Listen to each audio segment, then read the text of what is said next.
Hey everyone, Zane here, and today I'm going to show you how to transfer money from Cash App to Chime.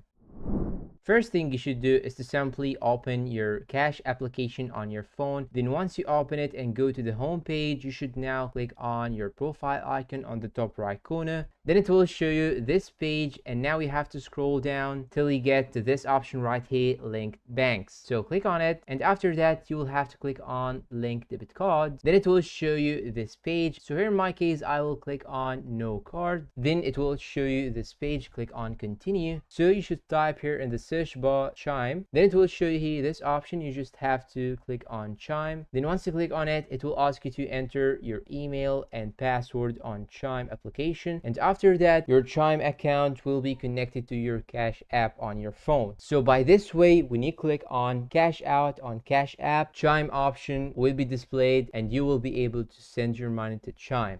And that's all for today. If you find this video helpful, please don't forget to support us with like, subscribe, comment, share, and see you in a new video.